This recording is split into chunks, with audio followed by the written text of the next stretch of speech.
What if the universe is not random? Not metaphorically, not spiritually, but mathematically. This question is no longer confined to philosophy classrooms or religious debates. It has resurfaced in scientific conversations, podcasts, interviews, and viral online discussions, triggered by a claim that feels both unsettling and strangely intuitive, that the universe appears fine-tuned not just for existence, but for life itself. At the center of this debate is a Harvard-affiliated astrophysicist, a set of mathematical constants, and an idea now circulating online under a provocative label, the formula for the divine. For some, it represents a glimpse into a deeper cosmic order. For others, it is a dangerous confusion of mathematics with metaphysics. And for many, it exposes a tension science has never fully resolved, whether numbers describe reality or reveal intention behind it. This is not a story about proving God. It is a story about what happens when mathematics begins asking questions science alone cannot answer. The claim that reignited an old debate. The discussion gained momentum after Dr. Willie Soon, an astrophysicist and aerospace engineer associated with the Harvard-Smithsonian Center for Astrophysics, publicly engaged with the fine-tuning argument. Rather than dismissing it outright, he treated it as a serious question. The fine-tuning argument begins with a simple observation. The fundamental laws and constants of the universe fall within extraordinarily narrow ranges. These values govern gravity, electromagnetism, nuclear forces, particle masses, and cosmic expansion. If they were even slightly different, the universe as we know it could not exist. Not life as we know it. Not stars. Not galaxies. Not atoms. According to this argument, the probability of all these conditions aligning by chance appears vanishingly small. Dr. Soon did not present this as scientific proof of a higher power. Instead, he framed it as a philosophical problem emerging from physics itself. There's a framework where the constants seem deliberately arranged, he said in interviews. That's not something I can just ignore as a scientist. But he also drew a boundary. Whether this arrangement implies a divine intelligence, he noted, is not a scientific conclusion. It is a philosophical interpretation. And that distinction is where the controversy begins. Matter, antimatter, and the question of survival. One of the most striking examples cited by Dr. Soon involves a mystery physicists still cannot fully explain: the imbalance between matter and antimatter. According to the laws of physics, the Big Bang should produce equal amounts of both. Matter and antimatter annihilate each other upon contact, converting their mass into energy. If the universe had produced them in equal quantities, they would have destroyed each other completely. There would be no atoms, no stars, no galaxies, no life. But that is not what happened. For reasons still unknown, matter gained a slight advantage. A tiny asymmetry, 1 particle for every billion, was enough to allow matter to survive annihilation. That microscopic imbalance is the reason anything exists at all. Dr. Soon argues that this precision raises a profound question. Was this asymmetry a random fluctuation or a necessary condition deliberately embedded into the structure of reality? Physics has yet to offer a definitive answer. Paul Dirac and the equation that changed everything. Decades before this debate, another physicist encountered a mystery buried in mathematics. Paul Dirac, a Cambridge-trained physicist often referred to as the father of antimatter, was not searching for philosophical meaning. He was trying to resolve inconsistencies between quantum mechanics and Einstein's theory of relativity. In 1928, Dirac derived an equation that described electrons more accurately than any model before it. But the mathematics produced something unexpected. The equation implied the existence of a particle identical to the electron, but with opposite charge. At the time, no such particle had ever been observed. Dirac trusted the math. For years later, antimatter was discovered experimentally. This was not a philosophical argument. It was a mathematical prediction that reality later confirmed. Years after this discovery, Dirac reflected on what mathematics seemed to reveal about the universe. In 1963, he famously wrote that God is a mathematician of very high order. The statement was not theological doctrine. It was an expression of wonder, an acknowledgement that mathematics appeared woven deeply into the structure of reality itself. For proponents of fine-tuning, Dirac's experience became symbolic. mathematics uncovering truths before observation, as if reality itself were written in equations, the expansion of the universe and new uncertainties. As if fine-tuning were not puzzling enough, recent astronomical observations have added new complications. Data from the James Webb Space Telescope and other observations suggest the universe may be expanding faster than current models predict. This discrepancy, often referred to as a Hubble tension, has reignited questions about the cosmological constant, one of the most finely balanced values in physics. The cosmological constant governs the rate at which space itself expands. If it were slightly larger, matter would disperse too quickly for galaxies to form. If slightly smaller, gravity would cause the universe to collapse. The margin for error is astonishingly small. Some physicists argue this fine-tuning strengthens the design interpretation. Others believe it simply reflects limitations in current models. Either way, the universe continues to resist simple explanations, expanding the argument beyond one scientist. Philosophers and theologians have not ignored these observations. Richard Swinburne and Robin Collins, among others, have expanded the fine-tuning argument beyond antimatter. They point to the strength of gravity, the proton-to-electron mass ratio, the cosmological constant, the chemical conditions necessary for complex molecules like DNA. Each of these parameters appears tightly constrained. According to their argument, even minor changes would render life impossible. This does not prove design, they argue, but it challenges the assumption that chance alone is a sufficient explanation, a debate that refuses to stay in one discipline. At its core, this controversy is not purely scientific or religious. It is interdisciplinary. Science measures and models. Philosophy interprets meaning. Theology asks why anything exists at all. Dr. Soon's engagement with fine-tuning did not resolve the debate. It reignited it, not because it provided answers, but because it exposed the boundaries science has always struggled with, explaining why the universe is structured in a way that allows explanation in the first place. And this is where mathematics becomes more than a tool. It becomes a language through which the universe appears to speak. When numbers were sacred, from ancient codes to modern philosophy, long before equations filled chalkboards and supercomputers ran simulations of the cosmos, numbers were treated very differently. They were not neutral tools. They were not abstract symbols. They were sacred. Across civilizations, mathematics was seen as a bridge, not just between quantities, but between the human mind and the structure of reality itself. This historical perspective is essential to understanding why the modern idea of a formula for the divine resonates so deeply today. The fascination did not begin with Harvard scientists or astrophysical constants. It began when humans first noticed that the universe obeyed patterns, and that those patterns could be counted, measured, and repeated. Numbers as sacred codes in the ancient world. In ancient cultures, mathematics was inseparable from meaning. In Hindu traditions, the number 108 held profound significance.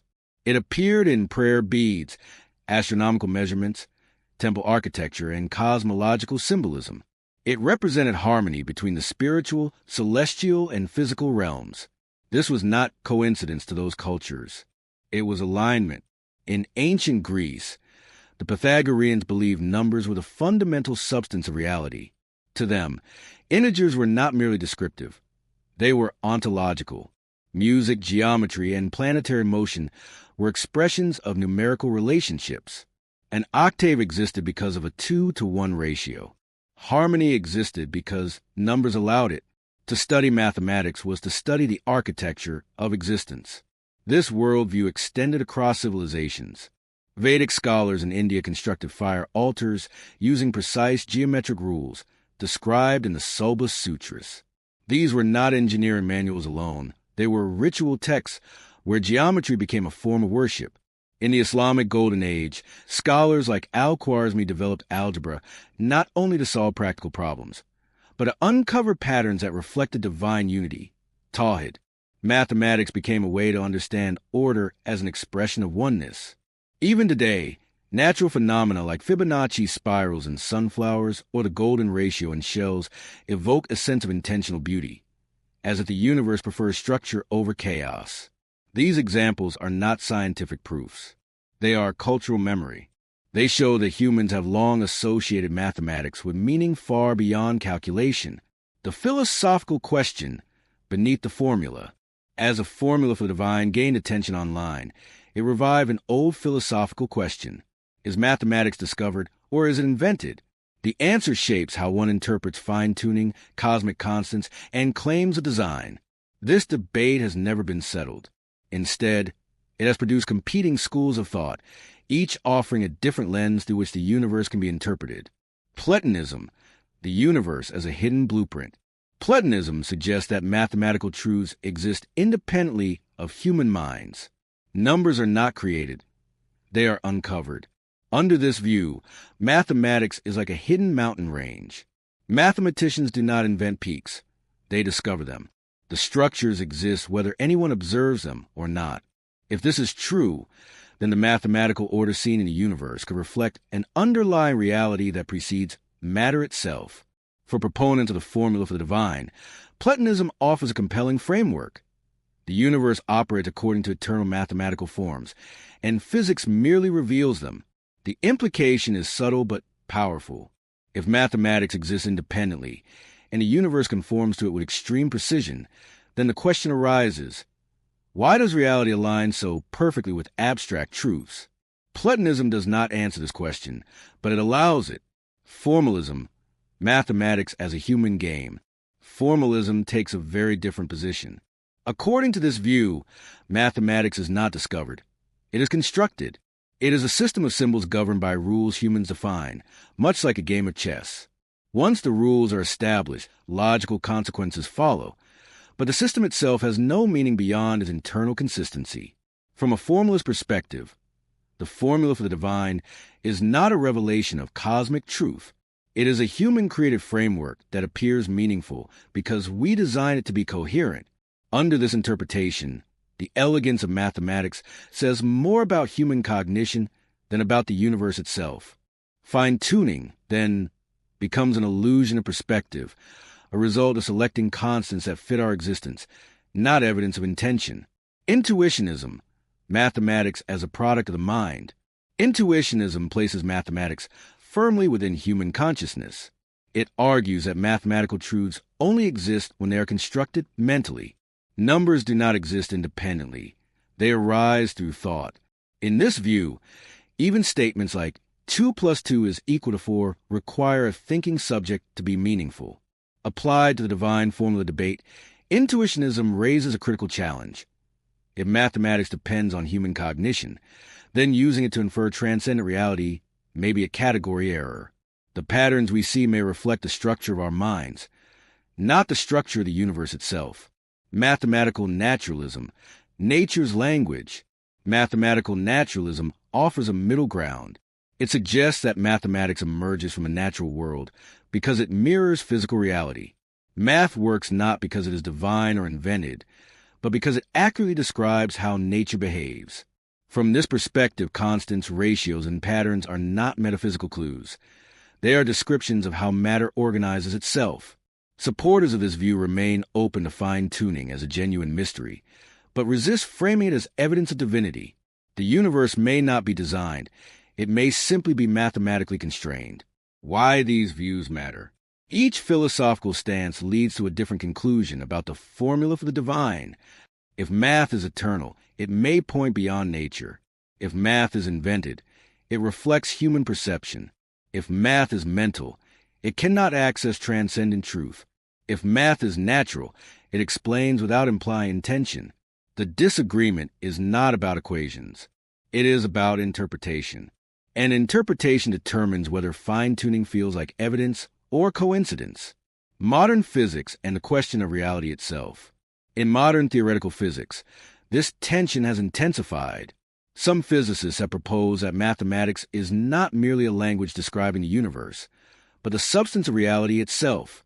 The mathematical universe hypothesis suggests that the universe is mathematics. Reality does not follow equations. It consists of them. Under this view, space, time, particles, and forces emerge from an underlying mathematical structure. This idea echoes earlier philosophical positions, but reframes them in scientific language. Roger Penrose's three worlds model similarly blurs boundaries, proposing that the physical, mental, and mathematical worlds give rise to one another in a continuous loop. In this framework, consciousness is not accidental. It is part of reality recognizing itself.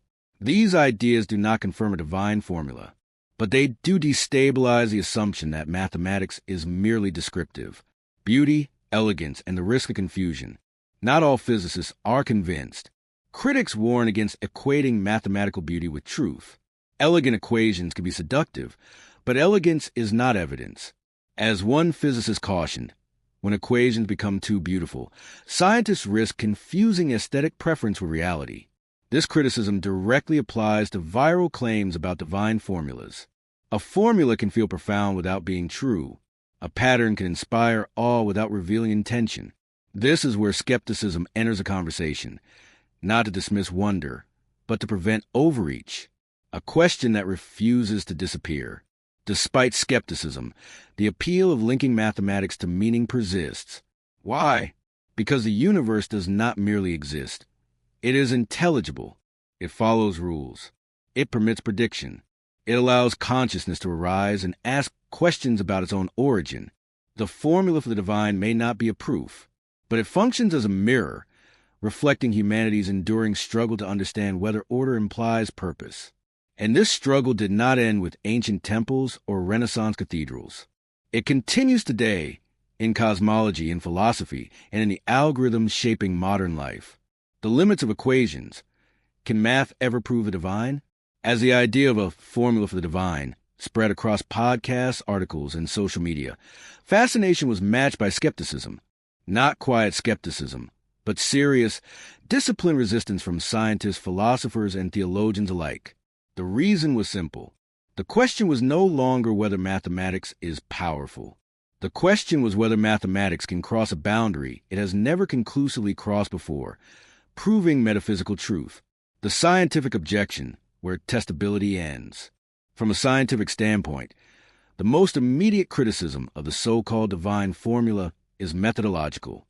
Science depends on testable predictions. A theory must do more than feel convincing or elegant. It must make claims that can be measured, falsified, or experimentally verified. Critics argue that the formula fails this requirement. It does not predict new phenomena. It does not produce measurable outcomes. It does not allow experiments that could confirm or disprove it. Without these features, it remains speculative, not scientific. This does not mean it is meaningless. It means it occupies a different category. And confusing categories has consequences. The multiverse counterargument. One of the most frequently cited alternatives to intelligent design is the multiverse hypothesis. According to this idea, our universe may be one of countless universes, each with different physical constants and laws. If enough universes exist, then it is not surprising that at least one would have the right conditions for life. Under this framework, fine-tuning does not require intention. It requires probability. We observe this universe precisely because it allows observers to exist. This explanation reframes fine-tuning as selection bias, not design. Critics of the divine formula argue that appealing to design may simply be an emotional response to improbability, rather than a necessary conclusion. The risk of confirmation bias. Another concern raised by skeptics involves confirmation bias.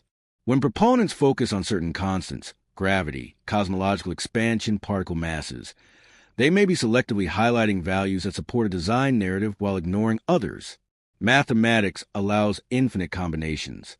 Patterns can always be found. The danger lies in starting with a desired conclusion and working backward to justify it. This criticism does not deny fine-tuning. It questions interpretation. Apophenia, seeing meaning where none exists. Some researchers suggest the appeal of divine formulas may reflect a cognitive tendency known as apophenia, the human inclination to perceive meaningful patterns in random data. Just as people see faces in clouds or hidden messages in codes, the mind is wired to search for order. Mathematics, with its symmetry and structure, can amplify this tendency. A pattern feels significant. A ratio feels intentional. But feeling is not evidence.